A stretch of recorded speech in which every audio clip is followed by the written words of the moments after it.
Welcome to Sovereignty in Action. I'm your host, Ian Record. I am honored to be joined today by Liana Onnen, who is a citizen of the Prairie Band Potawatomi Nation and currently serves as chair of the Prairie Band Potawatomi Council. Prior to that, she served as the nation's housing manager and director of tribal operations, and she also serves currently as Southern Plains Area Vice President for the National Congress of American Indians.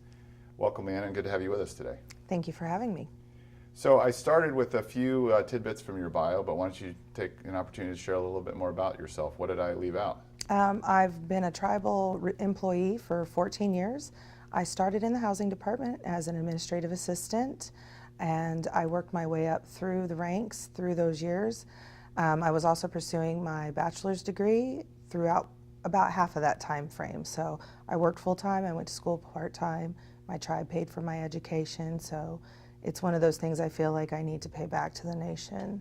I'm also married, my husband Terry. We've been married for 10 years and we have actually 11 years. I'll probably get in trouble for that. 11 years, and we have two sons, 10-year-old Cameron and 8-year-old Brandon. And I really love what I do working for the tribe. 14 years, it's been my passion and continues to be my passion. So you're married, 2 children, and chair of a nation. Yes. So when do you sleep exactly? Not very much, but you know, sleep is overrated. Right. Yeah, I've heard a lot of tribal leaders tell me that. So before we dive into our main topic of discussion, can you provide us with a brief overview of Prairie Band? Can you tell us a bit more about the nation, its people, its land, its culture for those of us who may not know much about it? Sure. We are the Prairie Band Potawatomi Nation, and we are located in northeast Kansas. We have approximately 5,000 tribal members. About half of those members actually reside in northeast Kansas. About 1,000 of them reside on our reservation. Our reservation is a small reservation. It's 11 by 11 square miles, and it actually happens to be the largest reservation in Kansas. There are 4 resident tribes, and we are the largest. We actually originated in the Great Lakes region. If you're familiar with us at all or not, there are 9 bands of Potawatomi, stringing from up in Canada, down into Michigan, Wisconsin, original homelands in Indiana, Illinois. We moved down through forced migration, our particular band and the Citizen Band into Kansas, and then the Citizen Band ultimately in Oklahoma. So that's kind of our geographic and history of how we've moved down here.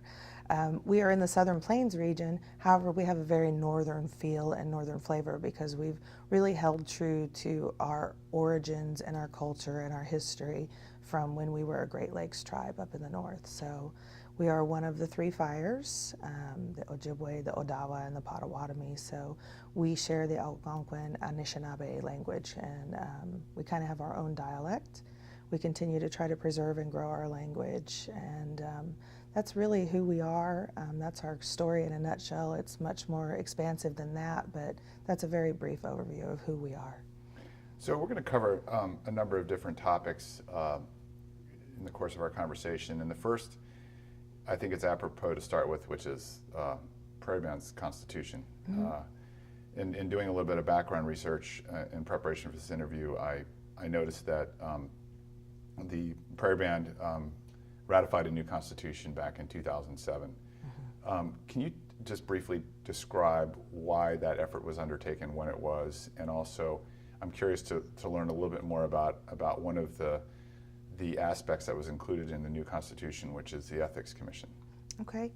From what I recall, and I was not on the council at the time, but looking at the Constitution now and from what I can recall, mostly that was put in place. The changes were to add in some peacemakers component, an employment disputes tribunal component, and those are both of our tribal court system. And then of course the Ethics Commission was added in. I think at the time when those were added in, there was really a desire from the membership to have accountability and to have due process for tribal members. So that is where the Employment Disputes Tribunal came in place, to ensure that employees had an opportunity to have due process so that politics, however much we want to say they don't take a role in what goes on, they often can, and I think anybody in Indian country knows that. We're very small communities, we're very small employers in a lot of senses as a government, so a desire to make sure that employees and tribal member employees had a right to due process. The Peacemakers was initiated because we wanted to go back to more traditional ways of solving problems. We sit down, we talk about the problems, we go to elders, we go to people who want to help us solve problems. So rather than going to court and filing against one another, we wanted to create an opportunity for people to sit down and discuss their differences and try to come to peaceable resolutions to the issues rather than court and litigation and restraining orders and things like that may not really be necessary. The Ethics Commission was, I think, born really of a desire to have accountability for elected officials.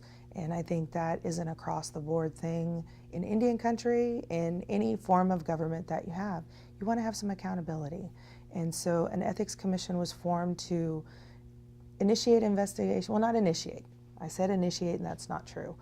If tribal members had a concern, if they thought something was going on, that they could write a letter to a body and ensure that that body would look into the allegations that were made and either verify or deny the veracity of that. So they wanted an independent body to really look at what was going on if there were really serious concerns from the membership. We had a hard time getting that started after the ratification came down. We had a group of people that were elected because they are elected positions, and they had to really build everything up because there was nothing there. And so they built up the policies and the ethics code, and what they found is they really didn't have a lot of teeth the way it was written in the Constitution. They can report, they can recommend, they can't go after somebody, they can't initiate their own investigations. And I don't know where the disconnect happened, but we just had people that stopped participating. So this last year, here in 2016, in July, we actually had elections and we got our new ethics commissioners in place. And so they've been active. We've probably been inactive for about 7 years. So we're working with them to try to find ways to make sure that we're communicating and the accountability that the people want is in place. You know, it's interesting you bring this evolution of the Ethics Commission up and how long it's taken to sort of get its feet under itself, so to speak. Because I've seen this having worked on constitutional issues with so many other tribes. There's a sense, because constitutional reform takes so much effort, that hey, we'll make these changes, we'll get them ratified, and then it's like flipping a switch. And you know, the new system kind of takes off and running. But really what I've heard a number of tribal leaders tell me is that the hard work really begins once the new constitution has been ratified, and it's, you know, you've got that piece of paper that says, okay, this is how we're going to govern ourselves now. There's actually the institution building that has to happen around that. Absolutely. I mean, you get it and you know that it's law. And as a tribal leader, I myself, and I think the people that I work with, we want to make sure that's our obligation. That's our oath that we take. And so we want to make sure that it's done. But to do that takes time, and it takes planning, and it takes conversations, and those things just don't happen as soon as that's passed and it's law. So it can be a difficult balance to find, but you just have to continue to strive to comply with your Constitution and uphold it in whatever manner you can. So I want to ask you a follow-up question about the other two aspects of dispute resolution and accountability that you mentioned, and that is the Employment Disputes Tribunal and also the Peacemaker Court. These two things, in particular the Peacemaker Court, seem to be indicative of a growing movement across Indian country to ensure that the justice that a nation provides reflects, preserves, and advances its own culture. Mm-hmm. Now that that's been in place, granted it's based upon when your Constitution was passed, it's still a relatively young body or young function of the government. But how do you see, in particular, the Peacemaker Court working? Is it something that the folks in the community are embracing as more reflective of who they are? I think what we've seen, and I talk with a particular individual that's on the Peacemakers. I see him every day. He works for us. So there is a reluctance on the part of people to use the Peacemakers. And I really don't know where that comes from. It was something that we wanted. It was clearly something that we wanted, but it doesn't seem to be something that we utilize. And I often think why we don't do that. And I think in Indian country, in any tribe, what you find is, because it's a small community, is there is a lot of personal stuff. that gets brought into a professional arena. And people are reluctant because even the people that are on the Peacemakers, you know them. And you think, oh, I know her and she doesn't like my grandmother, or I know him and he didn't like my son, or a long time ago we didn't get along. And that's my own theory of where the reluctance comes from. In theory, it is a wonderful thing, and I think in application it can be a wonderful thing. But as a community and as a people, we have to learn to let go of some of those things, because that isn't, in my opinion, that isn't who we are. That isn't where we came from. Those are things that have been instilled in us, you know, in a colonial way, from colonialism. Those types of justice systems and those types of, for me, retaliatory type actions and punitive actions. That's not who we originally were. And so getting back to that, I think, is going to take some time. And as you said, it's relatively young. But I know we have a group of people that continue to work very hard to promote themselves, and some folks have used it. Sometimes it's really given to them as a strongly encouraged alternative to regular court, and that's where we see that happening. But when they have, my understanding is it's been quite successful. So I think the more we can promote those successes, the more people would be willing to use the Peacemakers. So I want to switch gears and talk about the Indian Child Welfare Act. And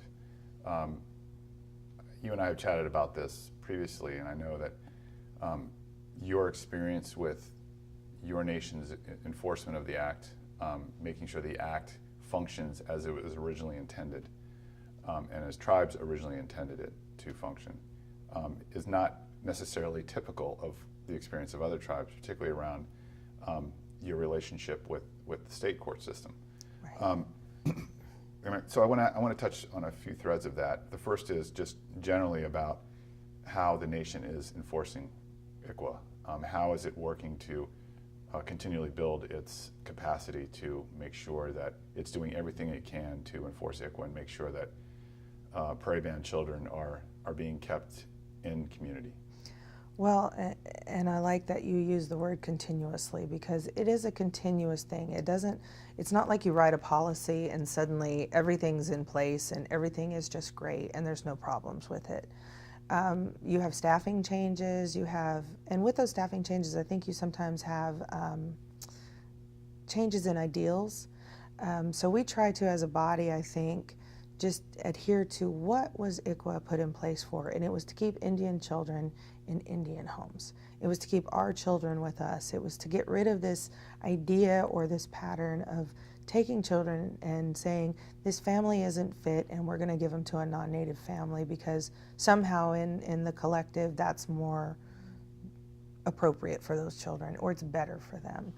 It isn't, and I think history and time have proven that it isn't. So we just continually try to find ways of how do we reach out to the families? How do we find out who the families are? And you can't always do that in a simple way. Sometimes it's literally calling around the community and saying, do you know who her grandmother is, or her auntie, or any of her family is? Because we want to find family for the children. We also are continually working on our policies and regulations. We have a very active and engaged community. And we now have a social services advisory board that is going to work with our social services department to make sure that those cultural pieces are incorporated. And it's primarily comprised of elders, and they're very passionate about making sure that the children continue to be exposed to their culture. And so right now, one of our big initiatives is to make sure that these elders are a part of the conversation about who are the families? Because if anybody knows who the families are, it's your elders. They know who everybody is related to. So you've got that piece. And then just what is it that we need to do for these children, and how do we train our staff? And how do we educate our non-native staff to understand our culture and what is important to us? So those are some of the new initiatives. I think a while back it was all about policies and putting in the steps. We continually look at that and try to make sure that we're not only have the right things on paper, but we're actually putting them in action and making sure that we're doing them. So those are the things we do within the tribe. With regard to the state, We have a very good working relationship, I think, with our state compared to some of the other stories that I've heard from some other tribes. They come to us and they ask us for expert witnesses. They come to us and they say, hey, we have a Native child. Can you tell us what are we supposed to do to comply with ICWA? We want to make sure we're doing what we should be doing. And that's fantastic. That didn't happen all by itself, though. That happened with the efforts of people 10, 15 years ago going to the state and saying, you have to do these things. You have to do these things. And they didn't listen for a very long time, but now they are.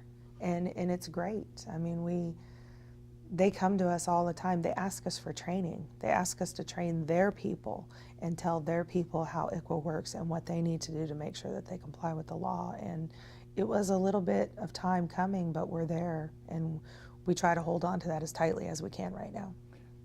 You know, having talked to you about this issue before, isn't this what you just shared about the fact that your positive relationship with the state now around ICWA is the byproduct of a sustained effort to educate your counterparts at the state level about not just perhaps ICWA, but about who the tribe is, the fact that you're a sovereign nation, the fact that you have self-governance, the fact that you are best equipped to determine what's best for your own people. And having talked to so many tribal leaders about this, that takes a real calculated and serious commitment of time and effort on the part of elected leaders and others to make sure that the state understands where we're coming from and why it's so important. Absolutely, and it's tribal leaders at that legislative level and at that administrative level, and it's also equally important that you have staff that is willing to reach out to the actual implementation level where it's a department to department relationship. And it's not always easy to get that, but it is a continual effort, and you have to keep telling them, here's who we are. We have a government to government relationship. Repetition works. It does. And you may sometimes, as a leader or as a tribal member or as an employee, feel like, I'm just saying this over and over and over again. You probably are, and you're going to have to. But one day, I believe it will click and it will make a difference. So it's so important, though, to make sure that they know you're there. And it is a calculated effort. At the legislative level, what's important to them beyond the political contributions is what is it that you put back into the community. One of the examples that I try to lay out to our legislators and our county commissioners, because it's not just state legislators, it's your county government. Any tribal leader knows you need to have a good relationship with your county government, and if you don't, it makes things very difficult. We didn't always enjoy that either. When I first started with the tribe 14 years ago, it was a very contentious relationship. The sheriff did not want to work with the tribe, the commission did not want to work with the tribe, and it made things very difficult. Over time, we were able to show them, we can do things that you can't do. We can take roads into inventory, and we can use federal dollars and Indian roads money to take that into our inventory. That leaves you money to take care of other projects and other roads. We can do these things. We're not going to if we're not going to talk and we're not going to be cooperative. Those are the things that I try to tell legislators too. Look, we take dollars that you guys give to your communities, we take care of our own community, that leaves you more money to take care of your other communities. The other thing is we're a large employer, and there's this misunderstanding that tribes don't pay taxes. We all know what that rule is. Tribal members on the reservation don't pay, state taxes, but we all pay federal taxes. And most of our employment base doesn't live on the reservation. A lot of it does, but most of it doesn't. And for us, we're about 30 miles north of the capital, Topeka. Most of our vendors and most of our contracts come from Topeka. So you have to tell them that, because even though on some level they should know it, if you're not telling them what you're putting back into their economy, and especially in a state like Kansas that really is in the hole right now, they're struggling to find revenue. If you can show them that you're alleviating some of their financial burden as legislators, they really will take notice of you, and they are more willing to listen to what you have to say, and they're going to be more willing to partner with you because they see that what you do impacts them. A friend of mine coined a phrase, and it said, we like to say, when Prairie Band Potawatomi prospers, Northeast Kansas prospers. It's not just a saying, it's a fact. Yeah, I'm glad you bring that up because I've seen more and more tribes, in order to drive home that point with the state government, the county government, the local government, are dedicating a lot of time and energy to doing that education, to making that point. You know, when you respect tribal sovereignty and empower our ability to prosper, because the evidence shows that the only time that tribal nations prosper is when tribal nations are in the driver's seat. Absolutely. When you don't get in the way of that, we do better, and we do better, you do better. And a growing number of them are actually commissioning studies to show the transcendent economic impact that tribal economic success has for the local and regional economy. You know, I assume that's something that's part of the messaging that you guys do. It's been a part of our message, and actually in a recent meeting with my tribal council, we just agreed that we were going to get an economic impact study done so that we have numbers and we have a study and we have papers. You know, we're expanding our education efforts to have, you know, briefing papers.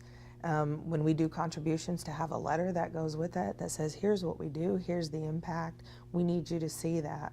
And that's what any business or corporation does to, you know, influence the legislature favorably. So that's something that we're trying to do. We feel like we have a really good relationship with the federal government and the federal agencies. I think we've come a long, long way with that in Indian country and in our tribe. Now we want to focus on making sure our state legislature, and that is ongoing because they're changing all the time. So you're getting new people in. So you think you've educated, you know, your legislators, and then you get a whole new crop of legislators and you're starting all over again. So I think it's just a continual thing, and it's an important thing to do because we are tribes, and although we have a relationship with the federal government, they can only do so much for you. And so you have to, as a sovereign nation, be able to enjoy a good working relationship whenever possible with your state sovereign. So following up on this education of state legislators, I know that you've also gone to great lengths as a nation to educate the state judicial system. And I think you see the byproducts, as you mentioned, and how they have embraced ICWA and the spirit of ICWA. And one thing that you share with me is that the nation is involved with what's called the Tribal State Judicial Forum. Mm-hmm. Can you talk a little bit about how that came about and the function that it serves? I can. I think it came about because what we were finding is, and this is where it's important to work with your state, we have tribal law and we have jurisdiction, and we make judgments in our court, and we have a very, in my opinion, effective court system. We've worked very hard to make our court system a respected system in the state and in Indian country, and we have that. The problem then becomes database sharing and things like that. The problem then comes into play where maybe you have an offender or a person who's an offender in tribal court and they're an offender in state court, and you have these repeat offenses. One of the ways to combat that as a partner is to have some conversations between the courts. And the State Tribal Judicial Forum is that forum so that the state can get educated about tribal law, tribal courts, and what we do. And really it's a venue to show them we do the same thing that you do. We just do it here on our reservation. One of the things that we would like to implement in the future is to get the state to recognize tribal court judgments. Being able to do that and have that is another partnership, and it sometimes can combat that repeat offender issue that goes on. So it's all about education. So it's not just legislators, it's the judges in the judicial system, and that's a big deal. It's a big deal to have. I mean, we have state judges, we have these appointed judges working with tribal judges in any tribe that has a judicial system in Kansas. So they're coming to the table on a regular basis to see what they can do to partner and make sure that sentencing and things like that are consistent, or if they can help, we can work together and make that happen. So it's pretty exciting, and my tribal attorney is thrilled with it. So you mentioned that the tribal court system is respected, has gained the respect of its state counterparts, and that you're hoping to continue to trend towards getting that formal recognition of tribal court judgments. Isn't a key to the tribal court gaining that respect and just fulfilling its fundamental function within the tribe is the independence that I know that your court system has from the other functions of Prairie Band government? Can you talk a little bit about how that independence has been created and why that's so important?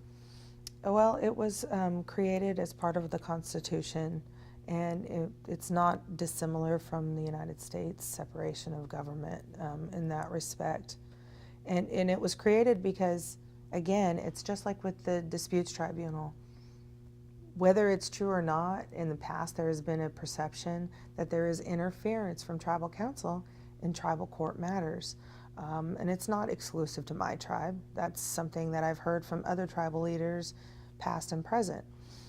Whether it's true or not, there's a perception often in tribes, and has been in the past, that tribal council appoints a judge, and then tribal council gets somebody that's in court that complains about what's going on in court, and then tribal council will call a judge or call a prosecutor or call somebody and say, hey, you need to dismiss those charges, or don't make, we really, as a body, as long as I can remember working with tribal council and being a body, we are very adamant.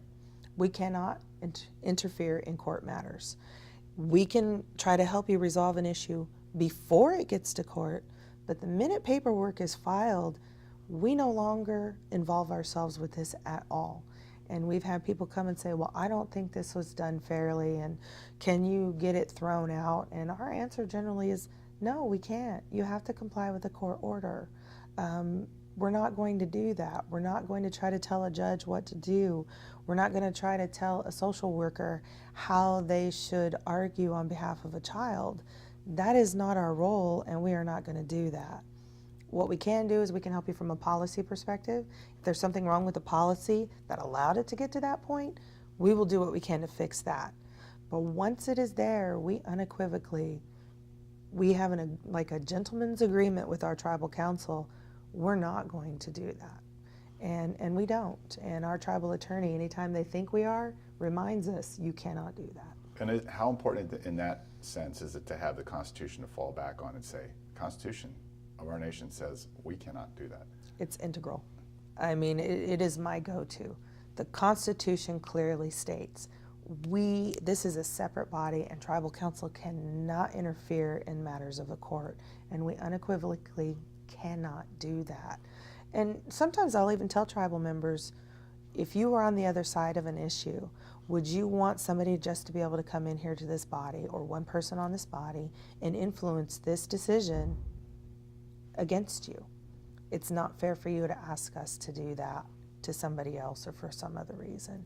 If we do that, then we've really just diminished the authority and the respect of our judicial system, and we can't do that. And flip-siding this for a second, doesn't having that system in place and that separation in place, that independence in place, empower you as a tribal leader, because you're not consuming all of your time dealing with these requests to interfere in things that you shouldn't be interfering in? Absolutely. I mean, I try to put forward the notion and the idea, and repetition helps, and I try to do this all the time. We're legislators. We make policy, we make laws. We don't decide if somebody should be employed. We have a mechanism for that. We don't decide if your performance as an employee has been unfairly judged. We have managers and supervisors for that. And we don't decide your guilt or innocence in a criminal or civil matter, because we have a court system for that. When there's a problem that we see, our solution and our way to help is to change the law, to change the policy. That's what we can do to fix things, and it's very helpful. I'm a big proponent of policy. I'm a big proponent of law. What does the law say? What does the policy say? If that's unfair, we'll take a look at that and we'll fix it. But these are your mechanisms for resolving your issues. So I'd like to wrap up. I'd like to wrap up with a brief chat about NCAI. Sure. And how you came to be involved with the organization. And I guess that's my first question. How did you end up becoming area vice president of NCAI? How did you first learn about NCAI, get involved with NCAI? As a housing director, I'd heard about NCAI. I was involved with housing issues a lot at the federal level and a lot of organizations. But when you do housing, you're pretty much doing housing, and that's really all you have time for. So when I got on tribal council was when they really started talking about it. And they're like, oh, you're the chair, you're going to have to go to NCAI. And I'm like, well, what does that mean? And what am I going to do there? And they're like, well, just go. You'll talk about policy. You'll talk about this. And honestly, I didn't know what they were talking about. And my first one was Atlanta. That was my first one 3 years ago and 2 years ago. And it was a great experience. And for lack of a better way of saying it, I fell in love with policy, and I fell in love with Indian issues, and I fell in love with NCAI and what they do and what they stand for. And I learned so much. And every time I come to NCAA, I'm inspired by somebody. Somebody inspires me to try to be a better leader in some way, or to implement something back home, or to educate somebody here, or to educate somebody back home. And it's just been a wonderful experience. And I became regional vice president because I just wanted to be more involved. That's how much I loved it. And when my previous VP said they were stepping down, I stepped up and said, look, I'll be an alternate, I'll be the VP, I'll do whatever you want me to do. I just want to be involved and be a part of what NCAI does. So how do you see the role and value of NCAI to Indian country? Sometimes it's hard to quantify what NCAI does until you come here and you attend a conference and you listen to what the Policy Research Center does. When you listen to the Supreme Court updates, those were the things that were valuable to me, that made me understand why voting is so important. This election coming up, we have a vacancy on the Supreme Court, and they're gonna appoint some nominees. I had never thought about those things until I was at NCAI, and it's very important to me when I think in those terms of who's going to be there and how are they going to serve Native American interests, because so much of what happens to us ends up getting determined at the Supreme Court level. And if you don't have an administration that's going to put judges in place that are going to be willing to see the sovereignty of tribes and understand that, there can be some very detrimental effects to tribes. And so they do so many things, the lobbying efforts that they do to encourage positive legislation, to prevent negative legislation. Most people, unless you're involved in what's going on here at NCAI or you can't understand just how much work that this organization puts into advocating on behalf of tribes. And that's the most important thing that they do. I think the next most important thing they do is they bring us together as tribes. We all have our own issues. We all have our own special needs. And the regions are important because regionally, tribes have very specific interests and issues in their regions. The Alaskan tribes have very specific common issues. Southern Plains does. Northeast. They all face the same types of things. So they can come together in these regions and they can discuss those things and they can find strategies. But then we can all come together as 567 federally recognized tribes and find what's in all of our best interests and come together and work as a group and have one voice that is really tribal voices all together, and go to Congress and say, hey, we have 300 and some tribes that feel this way about this issue. You should listen to us.